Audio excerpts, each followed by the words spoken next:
प्रिय बंधुओं, मैं महंत सुक्राईनाथ योगी आज हरियाणा के इस महान शहर महान जिले हिसार में हूँ और अपने सभी पत्रकार छायाकार बंधुओं के साथ आप सबके मोबाइल स्क्रीन पर उपलब्ध हूँ, उपस्थित हूँ। इन सब का मैं धन्यवाद करता हूँ कि इन्होंने अपने अपने यूट्यूब, फेसबुक या तमाम सामाजिक प्लेटफॉर्म पर मुझे आप लोगों के साथ साक्षी बनाया है। प्रिय बंधुओं, एक विशेष समाचार को लेकर के एक विशेष निवेदन, विनम्र अपील और एक आमंत्रण को लेकर के हम लोग यहाँ पर उपस्थित हुए हैं।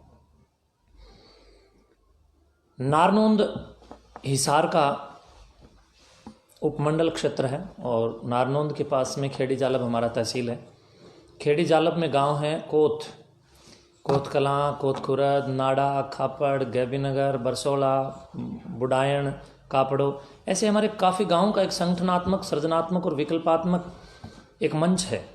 और उस मंच का विशेष सांझा आध्यात्मिक नाम श्री दादा कालापीर मठ, और वो एशिया महाद्वीप का, भारतवर्ष का, हरियाणा प्रांत का, हिसार जिले का, आई पंथ का प्रमुख मठ और प्रमुख संस्थान है।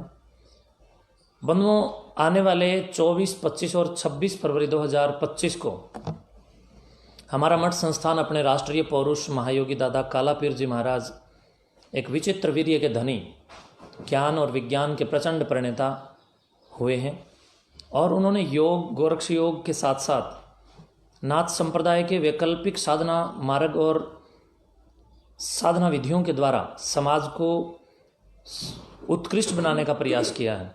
राष्ट्रीयता की अनन्य साधना के साथ साथ आध्यात्मिक गणना में, सामाजिक गणना में और धरातलीय पृष्ठभूमि पर सनातन के बीज अंकुरित कैसे हों, इसके लिए उन्होंने एक बहुत जोरदार अपनी अमिट छाप वहाँ पर वर्षों पहले छोड़ी।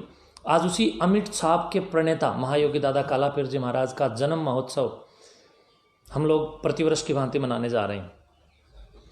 प्रिय बंधुओं, एक ऐसा संत जिसको लाखों करोड़ों लोग शुभचिंतक के रूप में, श्रद्धा के रूप में, फॉलोवर कहूँ तो कोई अतिशयोक्ति नहीं, प्रतिवर्ष अपने आदर्श के रूप में स्वीकार करते हैं और बहुत बड़े स्तर पर यज्ञाग्नि प्रचंड करके किविंटलों शुद्ध देसी घी से वातावरणिक परिमार्जन के लिए भी, आध्यात्मिक उत्थान के लिए भी और आत्म कल्याण के लिए भी प्रयास हम लोग दिन और रात लग करके 3 दिन तक करते हैं।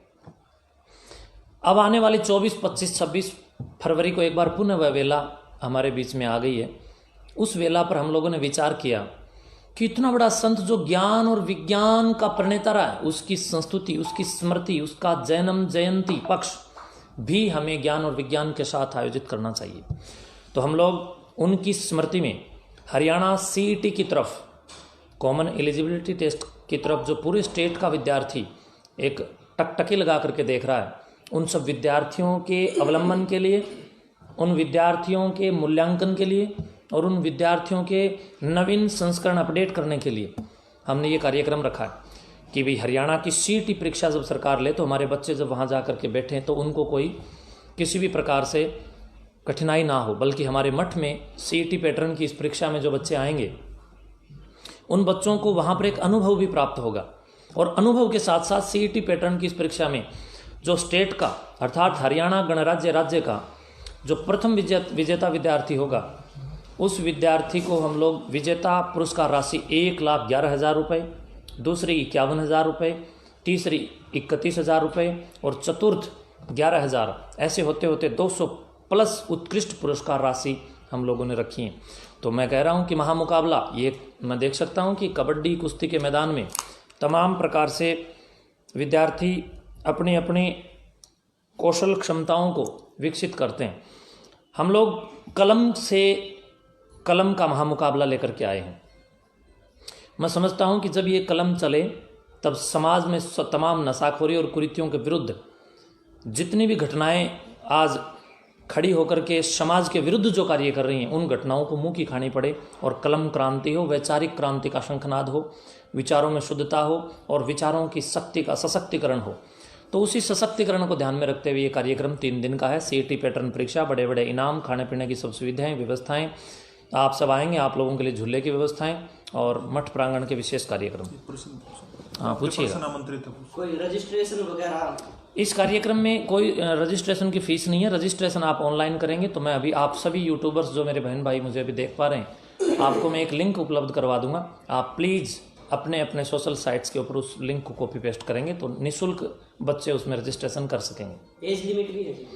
कक्षा 12 से ऊपर का कोई भी विद्यार्थी हो, बिल्कुल ओपन है, कोई एज लिमिट नहीं। कक्षा 12 से ऊपर रखा है क्योंकि बहुत ज़्यादा मुझे लगता है कि कक्षा 12 से ऊपर ही ठीक रहेगा। मंत्री अगर कोई बाहर से आएंगे तो उनके लिए रास्ता मान लो कैसे रहेगा? कोई अगर आप कोथ आते हैं, अगर आप हिसार से आते हैं तो आप बरवाड़ा होकर के खेड़ी चोपटा आ सकते हैं। अगर आप हिसार से वाया हाँसी आते हैं तो हाँसी से नारनौन, नारनौन से खेड़ी चोपटा, खेड़ी चोपटा से गबीनगर, गबीनगर से नाड़ा, नाड़ा से कोथ।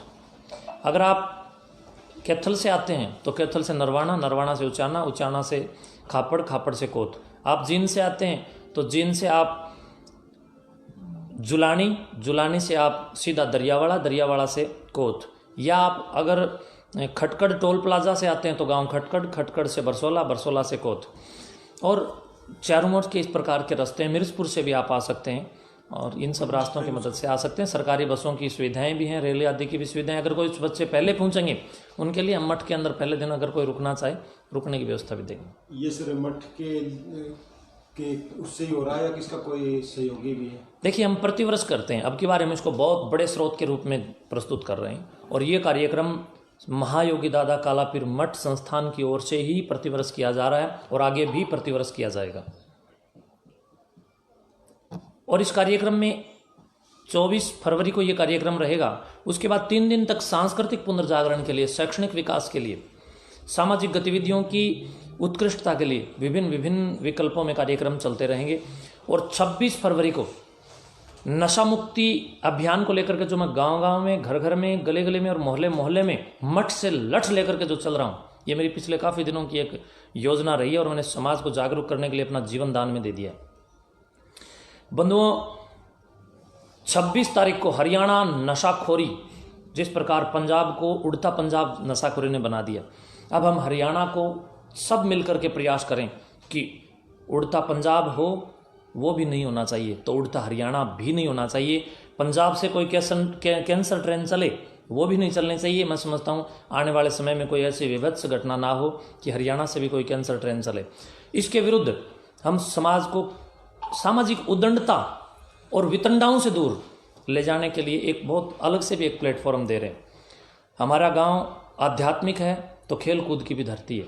गांव कोथ दादा कालापीर मठ प्रांगण में निर्माणाधीन दादा कालापीर खेल स्टेडियम में हम लोग एक बहुत बड़ी महाप्रतियोगिता, महामुकाबला शारीरिक गतिविधियों में कबड्डी हरियाणा सर्कल नशा मुक्त कबड्डी प्रतियोगिता का भी हमने आयोजन रखा है। वो 26 फरवरी को योगेश्वर शंकर भगवान के उपलक्ष्य में, महाशिवरात्रि कार्यक्रम के उपलक्ष्य में, योगेश्वर शंकर के योग दर्शन को अर्थात योग व्यायाम और शारीरिक पुष्टता को ध्यान में रखते हुए विद्यार्थियों को बलिष्ठ और पुष्ट और संस्कृत बनाने के लिए ये इनामी पारस्परिक इस पूरी की पूरी वेला को हम वहाँ पर गठित कर रहे हैं। उसमें कबड्डी में जो स्टेट का टॉपर जितने भी हमारे खिलाड़ी होगा वो सब वहाँ आएंगे। उनमें से अगर कोई प्रथमता विजेता रहता है तो 2,61,000 रुपये प्रथम पुरस्कार, द्वितीय 1,61,000, इसी प्रकार नीचे लाखों और इनाम हमने इसमें रखे और बड़ा शानदार, निष्पक्ष और पारदर्शी ढंग से ये दोनों ही कार्यक्रम बड़े स्तर पर वहाँ पर होंगे। क्या इस प्रतियोगिता के अंदर जो पार्टिसिपेट करेगा तो उसके लिए कोई रूल और रेगुलेशन भी रहेगी? इसमें इस पूरी सर्कल कबड्डी प्रतियोगिता में रूल रेगुलेशन ये है कि एक पंचायत में 3 खिलाड़ी हम बाहर के मिला सकते हैं। दूसरा, एंट्री फीस 500 रुपये कबड्डी की होगी, वो उसी दिन ली जाएगी और नशा आदि करके ना आए, कोई नशा करने वाला खिलाड़ी ना खेले, क्योंकि नशे को घटाना है, बढ़ाना नहीं। हम लोग नशे के खिलाफ लोगों को खेल कूद की ओर आगे कहीं ना कहीं आकर्षित कर रहे हैं, अग्रेसित भी कर रहे हैं और उनको आगे से आगे बढ़ाने का भी हम जो काम कर रहे हैं वो इसीलिए कर रहे हैं ताकि नशा खत्म हो और जितने भी खेलों में जो नियम होते हैं वो नियम लागू होंगे। नशे की सर बाबा जी आपने बात की तो नशे की बात बता देते। बहुत से युवा जो आज अखाड़े की बात करें, नाथ पंथ की बात करें तो बहुत से जो मेहनत है वे धूम्रपान की बात करेंगे। धूम्रपान काफ़ी युवा जो अब जकड़ रहे हैं और गुरु गोरखनाथ का प्रसाद के तौर पे वे आज ले रहे हैं। इस पे क्या कहना चाहोगे? देखिए, मैं समझता हूँ कि गोरक्षनाथ जी ने हमें प्रसाद के तौर पर नशा नहीं दिया, बल्कि गोरक्षनाथ जी ने हमें अवसाद के खिलाफ प्रसाद जो दिया वो शास्त्र दिया। आप गोरखवाणी पढ़ेंगे, गोरक्ष पद पढ़ेंगे, गोरक्ष शब्दी पढ़ेंगे, महार्थ मंजरी पढ़ेंगे, सिद्ध सिद्धांत पद्धति पढ़ेंगे, हठ योग प्रदीपिका पढ़ेंगे। जब इस प्रकार के शास्त्र पढ़ेंगे तब आपको इस बात का उन्नयन प्राप्त होगा कि वास्तव में इस समाज के साधकों ने सामाजिक उत्कृष्टता के लिए, विशिष्टता के लिए क्या काम किए। गोरक्षनाथ जी की गोरक्षवाणी इस बात के लिए स्पष्ट उद्घोष करते हुए कहती है, आफू खाए भांगे बसकाए ताम में अक्कल कहाँ से आए, चढ़ता पित्त उतरता बाए तांते गोरक्ष भांगे नसाए।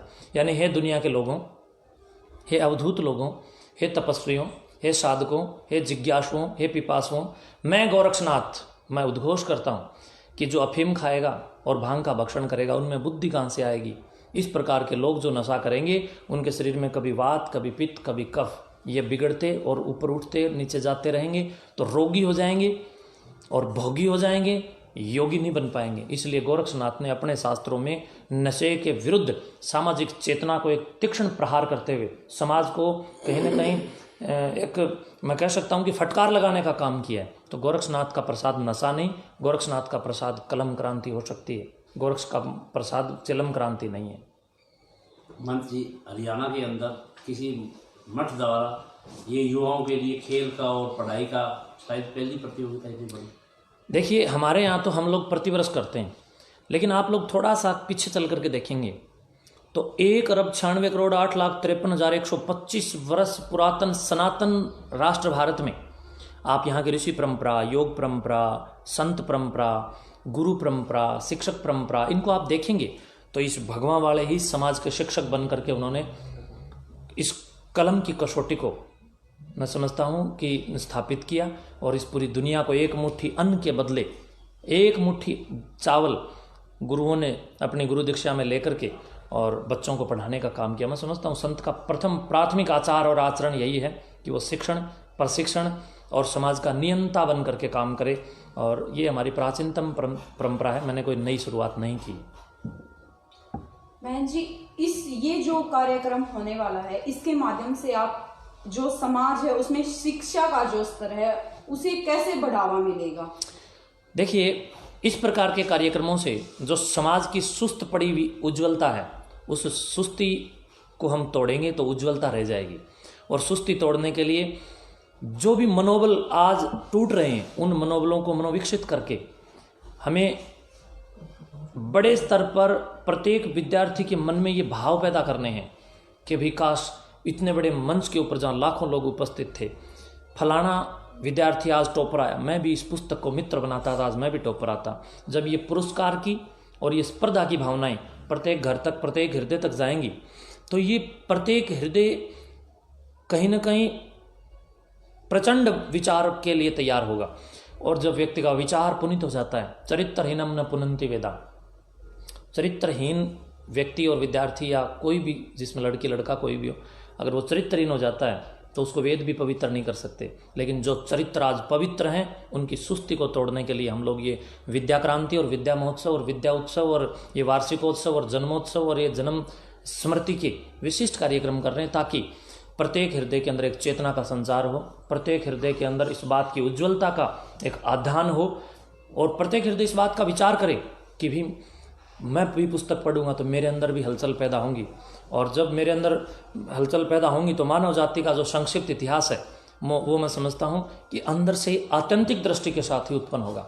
और उसको उत्पन्न करने के लिए शिक्षा रूपी शेरने का दूध हम जरूर पिला करके सर्वांगीण विकास के लिए उद्घोष करेंगे। और जब तक ये शिक्षा का प्रचार, शेरनी का इस दूध का प्रचार नहीं होगा, तब तक इन मूर्खों गमारों से हम कोई आशा नहीं कर सकते। शिक्षण की इस गतिविधि में, संचार की इस गतिविधि में, आध्यात्म और नवयुग के इस नव विज्ञान के युग में मैं समझता हूँ पीछे रहना मतलब भारत का पीछे रहना है। मेरे हिस्से का भारत मैं हूँ तो तुम्हारे हिस्से का भारत तुम्हें बनाऊंगा, और तुम्हें बनना पड़ेगा।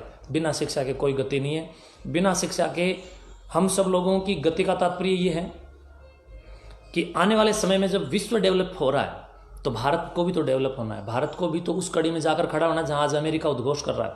तो भारत का प्राचीनतम इतिहास देखें तो हमसे ज़्यादा डेवलप, हमसे ज़्यादा विकल्प, हमसे ज़्यादा संकल्प किसी का नहीं था। तो प्रत्येक हृदय को संकल्पित करके, जिसके संकल्प जिंदा हैं उसके पास विकल्प भी बहुत मिलेंगे। तो इसलिए मैं सबके संकल्पों को जिंदा करूँगा ताकि विकल्प वो अपने आप खोज लें। महाराज जी, जो परीक्षा को जज करने के लिए किस स्टाफ वगैरह की मदद ली गई? देखिए, उसके लिए हमने एक सॉफ्टवेयर सिस्टम बनाया है। तो परीक्षा को हम लोग सॉफ्टवेयर के द्वारा तुरंत प्रभाव से परिणाम घोषित करने के लिए सहारा लिया है, क्योंकि ये आधुनिक अत्याधुनिक तकनीकी है। और मैं समझता हूँ कि उपकरण हमारे संस्करण में हमें लेने चाहिए, और साहस जो है वो जब उपकरण के साथ टच होता है तो उसके परिणाम जल्दी आ सकते हैं। तो हम उसका परिणाम जल्दी लेने के लिए एक सॉफ्टवेयर सिस्टम का हमने सहारा लिया है, जो हर बार लेते हैं और सरकार भी लेती है। सॉफ्टवेयर के द्वारा हम लोग OMR शीट को जांच करके उसी दिन परीक्षा का रिजल्ट देते हैं। और स्टेट के जितने टॉपर शिक्षक हैं, चाहे वो ऑनलाइन पढ़ाते हो चाहे ऑफलाइन पढ़ाते हो, जितने भी नामी ग्रामी और जो ब्रांड हैं, वो आपको सारे के सारे स्टेट के टॉपर शिक्षक वहाँ पर मिलेंगे। और सारे हरियाणा के शिक्षक मेरा इसमें साथ देंगे। मैं अपीलबद्ध हूँ सारे शिक्षकों से कि आइए हम सब मिलकर के शिक्षा की बाढ़ पूरे हरियाणा में खड़ी करें, एक समुद्र खड़ा करें, ताकि उसमें डुबकी लगाई हुई प्रत्येक आत्मा कृण्वन्तो विश्वमार्यम स्वयं श्रेष्ठ बनकर औरों को श्रेष्ठ बनाने के लिए तैयार हो जाए। जी।